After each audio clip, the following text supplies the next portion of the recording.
Travels by Broomstick comes to you from South Wales, the land of the dragon. Oh, and sheep. We got lots of sheep. Welcome to all you good people out there in podcast land. So, let's get the broomstick out the garage, and off we go.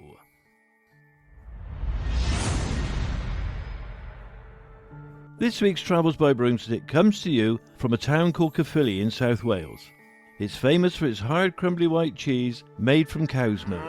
Thought to have been created to provide food for the local miners. Also for its haunted castle. But today we are on the hunt for our favourite cryptid, Bigfoot. I would like to give a big shout out to Tyler, who left us a comment on our Penturk incident episode. After I said that a family member of mine saw a UFO on Caerphilly Mountain, he commented saying, "Big up Caerphilly, bring on the Bigfoot." So today's episode is especially for you, Tyler. Bigfoot spotted on Caerphilly Mountain was the headline article reported in the Caerphilly Observer on Tuesday the 20th of September 2016. A terrifying Yeti-like creature was spotted by Jason Parsons, a Bigfoot enthusiast from Cardiff. Jason captured what is believed to be the first UK Bigfoot footage of a gorilla-like creature gripping and pulling on a tree while he was on a hike up Caerphilly Mountain. Jason Parsons had been filming strange cross-shaped structures and oddly broken trees which he believed related to Bigfoot behaviour. Jason passed the video footage that he had taken of the mysterious creature to Adam Bird, the co-founder of the British Bigfoot Research Organisation, as evidence. Adam, who is from Nottingham, stated that, "We believe Jason Parsons has captured footage of something quite significant. There have been many reports of mysterious ape men all around the world, part human, part ape, large, tall and hairy.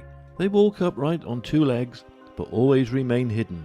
There are Bigfoot or Sasquatch across the northwest of America and Canada, as well as in Florida, skunk apes that inhabit the Everglades, the wild man of Borneo in Indonesia, the Yeti in the Himalayas, or the abominable snowman of Tibet. The Australians have Yowie, which have reportedly been seen in the Blue Mountain area west of Sydney, and the Yeren reported to inhabit remote mountainous regions of China, most famously in the Shanxi forestry district of the Hubei province. But are there hairy humanoids walking around Caerphilly Mountain? Caerphilly Mountain lies between the town of Caerphilly and Wales's capital city of Cardiff. Its summit is 271 metres, that's 889 foot, above sea level. You can walk right up to the trig point at the very top. That's not much of a mountain even by Welsh standards. As we walk along the trail, we get to a woodland area, and it's very quiet here, away from the main road and the sound of the traffic, with beautiful views and the sounds of birds singing. It is the exact spot where Jason Parsons saw the Bigfoot, shaking a tree in the woods. He was actually unaware that he was so close to the alleged Bigfoot until he got home and watched the footage. He said that he was absolutely astonished to see what can only be described as a gorilla-like figure slightly blended into the dark brush and surrounding trees. The Bigfoot is seen to be shaking a tree, but Jason was completely oblivious to this, as at the time he was only filming a stick that had been broken in an extremely odd way. He had previously visited Caerphilly Mountain just a few days before and had noticed a lot of typical X-type structures that he believed to be Bigfoot boundary marks.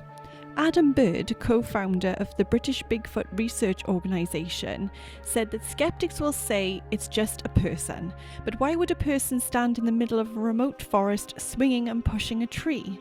Let's think about this logically. Jason Parsons also passed on the footage to Try Driver, who is an American Bigfoot hunter. He said that upon zooming into the video, you do see what appears to be a figure that does indeed match to what is known as a Bigfoot in North America. Try said that he does not claim to know anything about the history of Bigfoot in the United Kingdom, but he does believe that it is very possible that this is a Bigfoot sighting. Legends of Bigfoot have been reported around the world since the 1850s, so seeing one in the woodlands of Wales is no different.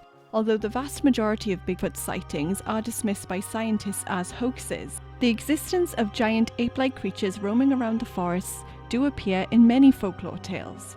So what do you think about this Bigfoot sighting? Is it just distortion from a digital camera in 2016? Could it be a type of pareidolia where the brain interprets random images such as leaves or patterns of light as faces? Or is this the next Frame 352? Frame 352 refers to the Patterson-Gimlin film, which is alleged to depict a female Bigfoot, which, depending on your perspective, is either the best evidence that Bigfoot exists or one of the best hoaxes ever perpetrated. For those of you that are unfamiliar with this footage, it was shot by Roger Patterson at Bluff Creek, California in October 1967. It's also a piece of film that is filled with controversy, as even the Bigfoot community are divided on this. Roger Patterson and his friend Bob Gimlin had heard reports of Bigfoot sightings in and around the Six Rivers National Forest in northwest California. They decided to go and see for themselves. Roger Patterson was fascinated by Bigfoot and published a book in 1966 titled Do Abominable Snowmen of America Really Exist? He also kept up to date with the Sasquatch-seeking community. So when the men found the creature at the tributary of the Klamath River, one of the 6 rivers from which the forest takes its name, they were understandably very shocked. The presence of this Bigfoot caused Roger Patterson's terrified horse to react in such a way that he struggled to control the horse while trying to get his camera out of his bag in an effort to start filming the evidence in front of him. The footage taken lasts for less than a minute and is significantly shaky in parts. At one point, the Bigfoot is seen to glance back at them, showing its significant height, full fur coverage, and even its breasts, which can be clearly seen. The film ends as the Bigfoot vanishes into the surrounding woodland. Whilst Roger Patterson shot with his camera, Bob Gimlin was ready to shoot with his rifle, keeping a very close eye on the situation. Reportedly, both men tried to pursue the Bigfoot and eventually tracking it for about 3 miles. However, it was never seen again. A number of respected Bigfoot authorities say that this footage indeed captures an unknown primate, and that on examination of the film by the North American Science Institute at an incredible cost in excess of $70,000, concluded that this film was completely genuine, saying that the animal's fur, skin texture and muscle movements were that of a real living creature, and not a man in a hairy suit. On the other hand, a number of people have come forward on record to claim knowledge that the Patterson-Gimlin film is a fake. Some have even claimed to be participants in its making. It has been suggested that the famous Bigfoot hoaxer, Ray Wallace, actually met with Roger Patterson, claiming that he knows who is in the Bigfoot costume, but he will not give a name. Ray Wallace also says that he told Roger Patterson where to film his Bigfoot. Ray Wallace was a self-admitted hoaxer, so maybe this evidence should be taken with a pinch of salt. The biggest, most controversial claim is from Bob Hieronymus, who claims that he was the man in the Patterson-Gimlin Bigfoot costume, a secret that he kept to himself for years, as he was fearful of possible legal ramifications for his actions. He has described in great detail the nature of the costume that he wore, how it was constructed, and the circumstances under which the filming took place. To find out more, read Greg Long's book called The Making of Bigfoot. But believe it, or try to debunk it, this film made Bigfoot famous. Caerphilly Mountain isn't the only place that Bigfoot has been spotted in Wales, as in March 2002, a man describing himself as a forester living in a remote mountain hut in Snowdonia in North Wales. After hearing many reports of sightings of a monstrous beast in the area, he decided to prepare for an expedition. Accompanied by a group of his colleagues, he set out. One night, the Bigfoot attacked the campsite. Much of the equipment that the men had with them was damaged. They said that the creature was huge, at least 10 feet high and standing upright on 2 legs. It seemed to be investigating the camp, and when the dog they had with them tried to go after it, absolute mayhem and total terror ensued. The Bigfoot was clearly distressed. It was very fortunate that nobody was hurt in what was sure to be an incredibly scary situation. All the men ran off but returned to the campsite to try and salvage what they could. There were no tracks as the landscape was mostly rocks, scree and heather, and all of the camera equipment had been damaged beyond repair. The tent had been torn through the sides. It was as if the Bigfoot had been totally rampaging through the campsite. In the description given by the group, they said that the creature was 10 feet tall, standing on 2 legs, that it gave off a strong musky smell, that it had dark brown hair or fur with massive hands, and its eyes appeared glowing red in colour. They claimed that the bizarre beast was very intelligent and was definitely afraid of them, being distressed by the invasion in its habitat. Oliver Lewis, an essential member of the Centre for Fortean Zoology, a professional and scientific organisation dedicated to cryptozoology, has investigated a fascinating old legend concerning the definitive Welsh Bigfoot. He revealed that villagers in Nant Gwynant, a valley situated in Snowdonia, have for many centuries told the stories about the dark and mysterious cave of Owen Lorgoch in the old valley, which came to be known as the home of the hairy man, a silent and stealthy thief who would break into their homesteads under the cover of darkness on a regular basis, finding that food had been stolen from them, that cows had been milked, and their sheep had been taken during the night, never to be seen again. But who or what was causing these strange happenings? The people of Nant Gwynant believe it to be a Bigfoot, as one day a shepherd was returning from the mountains much later than he would usually, when he spotted something strange resting on the neighbouring hill. It was a huge, burly, naked man who was completely covered in thick red fur from head to toe.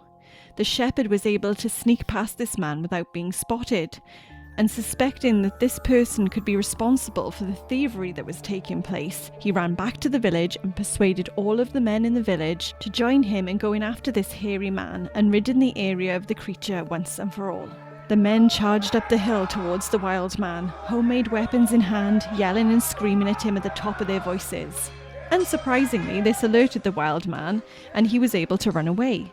The villagers decided to keep a very close watch over the hill from that day onwards, in the event that the wild man might make his return. This turned out to be a very wise decision, as only a few days passed before the hairy humanoid's havoc wreaking on Nant Gwynant resumed. So the villagers took a new approach and let loose a pack of vicious hounds onto the creature. But unfortunately, the scent of these dogs alerted it, and it was able to escape, leaving the snarling dogs behind. An alternative plan was then put into place. They decided to consult a magician, who told the villagers to find a red-haired greyhound dog without a single hair of a different colour. This special dog would be able to catch the wild Welshman.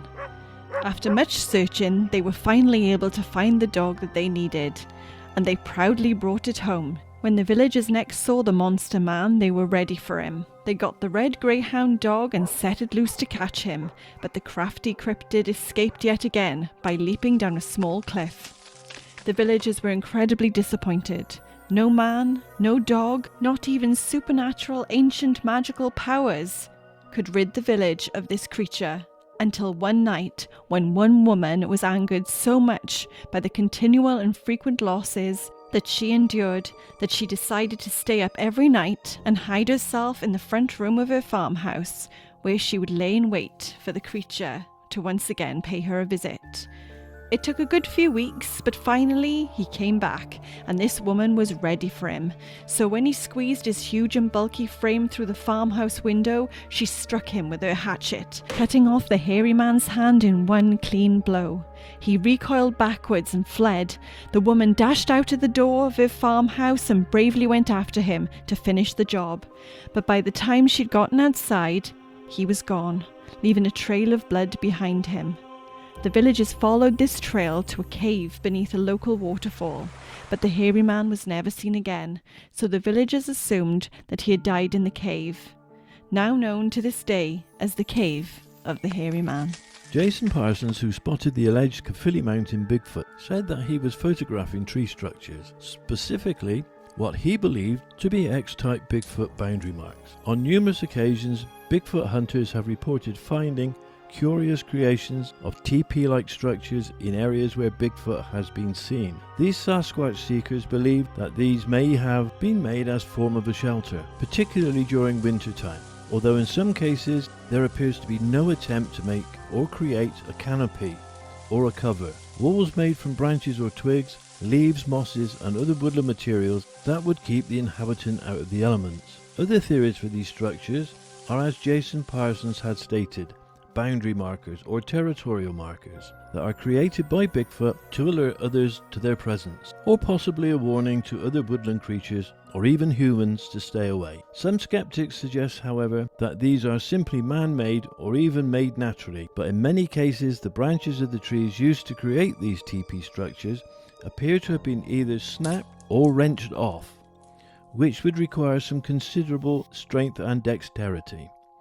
Some branches and trees have even been seen to be carefully bent over and woven or intertwined, which also shows a degree of intelligence and creativity. But again, these could be man-made. It could also simply be the case of Mother Nature's work. But it is always good to keep an open-minded approach to these matters. Other Bigfoot evidence has included wood knocks, when Bigfoot takes a big stick or log and raps it against a tree to create a loud knocking sound. People have also seen odd stone structures and have even had stones thrown at them by possibly Bigfoot, who are very unhappy that they have decided to camp out in their habitat. Just like in the Snowdonia story, where their camp had been rampaged by marauding Bigfoot. There are so many different theories to what Bigfoot actually is, from being seen as a missing link in the evolutionary line between modern human beings and their anthropoid ancestors, that we all evolved from apes. However, most anthropologists say that this theory implies that the evolutionary process is a linear phenomenon. It is a slow, branching process over time, not a straightforward sequence, as is often shown. The term Bigfoot was not coined until 1958, when Jerry Crew, a logging company bulldozer operator in Humboldt County, California, discovered a large set of 16-inch human-like footprints sunk deep within the thick mud of the Six Rivers National Forest. And his logging company colleagues began using the term Bigfoot to describe the apparent culprit. A plaster cast was made of the footprints, and Jerry Crew had his photograph taken with one of these plaster casts and appeared on the front page of the newspaper on October 6, 1958, which included the local tales of the hairy wild men. Soon the New York Times got a hold of the story, and the name Bigfoot became a widespread phenomenon across America. But well before Bigfoot got his name, many indigenous cultures were telling tales of mysterious hair-covered humanoids inhabiting the wilder, mountainous and forest areas that surrounded them. There is something incredibly intriguing about these early beliefs that suggests that this creature is far more than it appears to be, that they do not represent an undiscovered ape, and are more like a nature spirit or an ancient alien. The Bigfoot figure is common to the folklore of most Northwest Native American tribes. The legends describe them as around 6 to 9 feet tall, big feet, hairy, being uncivilized, foul-smelling, being incredibly strong, and living in the woodlands and foraging at night. And in some stories, the Bigfoot is told to have some supernatural powers. These powers include such things as invisibility and even telepathy. Sometimes Bigfoot is seen as a guardian of nature or a caretaker of the forest, particularly by certain tribes of Native Americans. On the Tool River Indian Reservation in Central California, petroglyphs created by a tribe at a site called Painted Rock are allegedly by some to depict a group of Bigfoot called the Family. The local tribespeople call the largest of the glyphs Hairy Man, and they are estimated to be between 500 and 1,000 years old. 16th century Spanish explorers and Mexican settlers in California told tales of the Dark Watchers, large creatures alleged to stalk their camps at night. The benevolent Bigfoot, called the guardians of nature, are the ones that appear alone or as a small family unit, exchanging gifts with their local tribal communities and often using sign language to communicate with them. One of the most beautiful stories of Bigfoot came from James C. Wyatt of Memphis, Tennessee, who shared what his grandfather had written in his journal from 1888, which described how Wyatt's grandfather, while in the Humboldt Meridian in northwest California, came across a tribesman carrying a plate of raw meat. Wyatt's grandfather was very puzzled by this, and he asked the tribesman what the meat was for. After thinking for a little while, the tribesman gestured to Wyatt's grandfather to follow him. They arrived at a large cave built into a cliff face, and he was shocked to see a huge hair-covered man-like beast. It was extremely docile, and it ate the meat on the plate provided for him very enthusiastically. The tribesman explained that the beast's name was Crazy Bear, and he had supposedly been brought to the forests from the stars.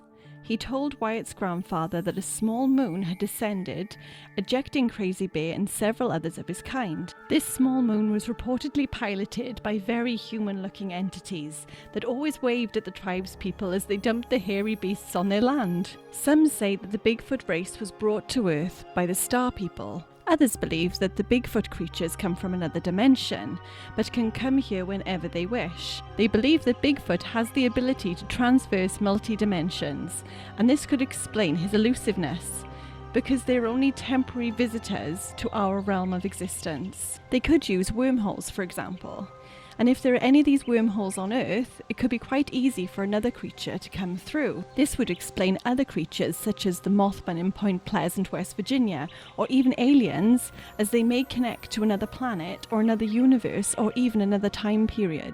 Lastly, there is the theory that Richard Freeman, the zoological director for the Centre of Fortean Zoology, states that Bigfoot sightings could be ancestral memories of giant apes. He explains that everywhere you go, there is a global template of monsters, the same types of paranormal mystery animals reported all over the world, and in nearly each and every culture. This is where the unifying theory comes in. Back when the human race was just a couple of thousand small hairy creatures, and every man, woman and child on the planet are descendants from these same hairy creatures. And at that time period, there would have been a lot of things that would have scared them. Things that they would have been in danger from, maybe even eaten by, such as large wolves, big cats, of an era much like the saber-toothed tiger, and they may have even been in danger from their own relatives, such as the larger, stronger hairy men and the primitive giant ape. All of these things could provoke a fight or flight response in our ancestors, and all of these types of creatures could exist in today's world as mystery animals, such as Bigfoot. The memories of these animals and our ancestors' experience with them, the deep-rooted fear of them has become hardwired into our subconscious. So, in certain circumstances, something can make the brain trigger these animals to appear, creating images when your brain reboots. The human brain is basically an incredibly sophisticated and sensitive computer. Just like a computer needs to reboot after a power surge, for example, the brain can do the same thing. Things like strange magnetic anomalies and electromagnetic fields can cause natural phenomenon which can affect and interfere with the human brain, possibly causing fear, panic, and a primitive reboot. So what do you think about Bigfoot? Do you believe in Bigfoot? And if so, which of the theories do you think are true? I think, yes, I believe in Bigfoot. There's a lot of evidence to support the fact that Bigfoot exists. Not just the footprints, but there's film, witness testimony. I think there's too much evidence to support the fact that there is something out there, and nobody can definitively say that it's not there. But what do you think Bigfoot actually is? I think Bigfoot is a big hairy ape. So you think he's the sort of missing link in between the evolutionary chain, or do you think it's a whole other species that we haven't actually identified yet? I think it's a species we've not identified yet, which may be the missing link. So why are they so good at hiding? We're discovering new species of animal every day, so it's not beyond the realms of possibility, is it? I actually think that they're guardians of the forest. I really like that idea, that there's some kind of spiritual creature that became revered by the old ancient tribes. That's a very nice possibility. You watch a lot of Bigfoot programs like Expedition Bigfoot and Finding Bigfoot, and you even have a Bigfoot tattoo. Would you say Bigfoot is your favourite cryptid? Yeah, I guess it is. I just like the idea there's something out there we don't know about. Do you have a favourite Bigfoot movie? No, not really. But do you? Yeah, of course I do. I like Harry and the Hendersons. That's not a Bigfoot movie. It is. It's all about Bigfoot. That's a comic book. Did you know that Kevin Peter Hall, who played Harry, was also the same person who played Predator in Arnold Schwarzenegger movie Predator?